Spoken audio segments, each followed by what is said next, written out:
2026 BPL হয়তোবা মুশফিক মাহমুদুল্লাহ রিয়াদের শেষ বিপিএল হতে পারে। কারণ কি ভাই, একটা জিনিস ভেবে দেখেন, যেইখানে বিপিএলে বিপিএলে সবথেকে বড় তারকা বলতে পারেন বা বাংলাদেশের সবথেকে বড় তারকা বলতে পারেন। কারণ কি, এই ২ জন ব্যক্তি হলো পঞ্চপাণ্ডব, তাদেরই একটা অংশ। যেইখানে মাহমুদুল্লাহ রিয়াদ, মুশফিকুর রহিম বড় ভূমিকা পালন করছে অতীতে জাতীয় দলে, ঠিক আছে? আর ফরচুন বরিশাল, সেটার কথা আর কি বলবো? ২ বারের ডিফেন্ডিং চ্যাম্পিয়ন ফরচুন বরিশাল। এবার শুধুমাত্র ফরচুন বরিশাল মানে বিপিএল এ নেই। কিন্তু এই ২ জন ব্যক্তি কিন্তু গত ম্যাচে মানে গত যে বিপিএল এ ২ বার কিন্তু তারা শিরোপা জয়ী স্কোয়াডের লোক। অর্থাৎ বরিশালের সদস্য ছিল। এবার যেহেতু বরিশাল মানে বিপিএল এ নেই, তাই তো হয়তোবা তাদের এই অবস্থা। ঠিক আছে? এখন আমার কথা হলো, কিভাবে তারা যখন ড্রাফটে অর্থাৎ নিলামে যখন উঠায় তাদের বি ক্যাটাগরি দিয়া, তখন কিন্তু তাদেরকে নেয়ার জন্য কেউ ভাই আগ্রহ প্রকাশ করে নাই। এক কথায় তাদেরকে প্রয়োজন মনে করে নাই কোনো টিমে নেওয়ার জন্য। সেকেন্ড টাইম তাদেরকে সম্মানও দেখানো হইছে। এখন অতীতে বা অনেক আগে আমার নানি দাদি এক কথা বলতো যে, "জোতা মাইরা গরু দান।" বিষয়টা এমন হইল না? এটা আমি ছোট মানুষ বড় কথা কয়ে ফেলছি হয়তোবা।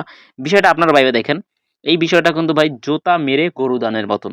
একজনরে আপনি একটা থাপা দিলেন, থাপা দিয়ে তার কাছে সরি বললেন। ধরেন কোনো একটা এমপি, মন্ত্রী, তার একটি আপনি পিছনে বলেন বা সামনে বলেন গালিগালাজ করছেন বা থাপা দিছেন। এখন তারাই কতক্ষণ পরে সরি বলছেন, পাও দিয়া মাপ চাইতেছেন। এখন শুধুমাত্র এই কথাটা আমি রংপুরের জন্য বলতাছি না। যে ৬ টা টিম অংশগ্রহণ করছে তাদের জন্য, প্রত্যেকটা লোকের জন্যই বলতাছি। নাইম শেখ, জাকের আলী অনিক, তাওহিদ হৃদয়, হুম? মাহিদুল অঙ্কন, এরকম আরো তারকাবান মানে বর্তমানের তারকা আরকি।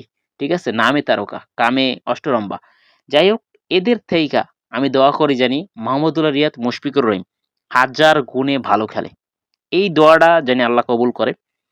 আর এইটাই জানি মুশফিকুর রহিম এবং মাহমুদুল্লাহ রিয়াদ, মুশফিক ভাই, মাহমুদুল্লাহ ভাইয়ের জানি এইটা শেষ ম্যাচ হয়। এই বিপিএল জানি শেষ বিপিএল হয়। কারণ কি ভাই, তারা মাহমুদুল্লাহ রিয়াদ জাতীয় দলটা বিদায় নিছে ফেসবুকের মাধ্যমে। মুশফিকুর রহিম একটা মাত্র ব্যক্তি যে টেস্ট ম্যাচে একটু সম্মান পাইছে। মাশরাফি বিন মর্তুজা মানে সাকিব আল হাসান, তামিম ইকবাল কোন সময় এরা বিদায় নিছে এইটাও আমরা ঠিক মতন জানি না। হ্যাঁ, তামিম ইকবালও কিছুটা সম্মান পাইছে। বাট মাহমুদুল্লাহ রিয়াদ, মাশরাফি বিন মর্তুজা, সাকিব আল হাসান এরা যে কোন সময় আসছে, কোন সময় বিদায় নিছে এটা কেউ জানে না। এদের কি দেশের প্রতি কোনো অবদান নাই? এখনো অনেক জায়গায়, অনেক কান্ট্রিতে বাংলাদেশের নাম বললে চেনে না। কিন্তু সাকিব আল হাসানের নাম বলে চিনে। এখানে কোনো সাকিব আল হাসানের প্রসঙ্গ আনতে চাই না। কারণ এইখানে যদি ভাবেন একটাবার, যেইখানে মুশফিকুর রহিম, মাহমুদুল্লাহ রিয়াদরে কোনো দল প্রয়োজন মনে করে নাই। আর এইখানে যদি সাকিব আল হাসান যদি বিপিএল এ খেলতো, তাহলে মনে হয় কোনো দলের জায়গা পাইতো? আমার তো মনে হয় না। কারণ হয়তোবা জায়গা পাইলেও সেকেন্ড টাইম সম্মান করে তারাও দলে নেওয়ার যে হইল, দর্শক আছে না দর্শক, দর্শক তার মাথায় ডিম, তারপরে আরসির বোতল, 7 আপের বোতল, কোকের বোতল হয়তোবা সিওর ছুঁইড়া মারতো। হুম? কারণ আপনারা বাঙালি, আপনারা সব পারেন। কিন্তু যোগ্য মানুষের সম্মান দিতে পারেন না। এটা বাস্তব কথা। হয়তো ভাই আমি আবারও বলতাছি, ছোট মানুষ হিসাবে বড় কথা বইলা ফেলছি। হ্যাঁ? কিন্তু এবারের বিপিএলটা ভাবছিলাম ২০২৫ এর বিপিএল সেই সুন্দরভাবে শুরু হবে। কারণ আমাদের তারকা সাকিব খান ছিল। ঠিক আছে? এবারও ঢাকার টিমে আছে, সাকিব খানের টিমটা আছে।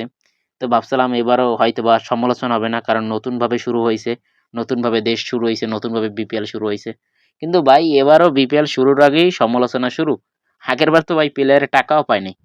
আর এবার দেখা যাক কোথায় দিয়ে কি হয়। যাই হোক, নাঈম শেখ কত রান করে, মুশফিক মাহমুদুল্লাহ কত রান করে, এইটা ভাই আমার বিষয়টা মনে রাখতে হইবে। এবং জাকির আলী অনিক, মাহিদুল অঙ্কন, এই ২ টা ব্যক্তিও কত রান করে। টোটালে 3 ভার্সেস 2 র একটা ফাইট হবে। ঠিক আছে? এই ২ টা ব্যক্তি কত রান করে, ওরা ৩ জন মিলে কত রান করে। এটা মোট টেবিল পয়েন্টে কাউন্ট করা হবে। এটা পার্সোনালি আমি কাউন্ট করব ভাই। ঠিক আছে? আর দয়া করে যারা এই কাউন্টিং দেখতে চান পুরা বিপিএল জুইরা, তারা অবশ্যই আমার চ্যানেলটারে সাবস্ক্রাইব করে রাখেন। শুধুমাত্র মুশফিক রিয়াদের জন্য যদি কেউর মনে ভালোবাসা থাকে, মুশফিক ভাই, মাহমুদুল্লাহ রিয়াদ ভাই, এদের জন্য ২ টা ব্যক্তির জন্য যদি একটু পরিমাণে ভালোবাসা থাইকা থাকে তাহলে ইউটিউব চ্যানেলটারে সাবস্ক্রাইব করে রাখেন। কারণ খুব শিগগিরই যখন বিপিএল শুরু হবে পার্সোনাল ভাবে ভাই, এটা জাস্ট পার্সোনাল ভাবে আমি নিজে হিসাব করমু যে মাহমুদ আলী রিয়াদ কয় রান করছে, নাঈম শেখ কত রান করছে, জাকির আলী অনেক কত রান করছে, মাহিদুল অঙ্কন কত রান করছে, মুশফিক কত রান করছে। কারণ দরকার আছে ভাই। কারণ যাদেরকে বিপিএল এ নিলামে উঠানোর পরে এই যে একটা ছবি বারবার আমি দিতাছি যে দেখবেন স্ক্রিনে খেয়াল করেন যে অনেকের মানে নিলামের আগেই দল ঘোষণা হয়ে গেছে। কোন এক সময় কিন্তু এই জায়গাটায় যদি বরিশাল থাকতো, ফরচুন বরিশাল থাকতো তাহলে হয়তোবা এই জায়গাটায় মুশফিক, মাহমুদুল্লাহ, তামিম ইকবাল এখানে থাকতো। ঠিক আছে?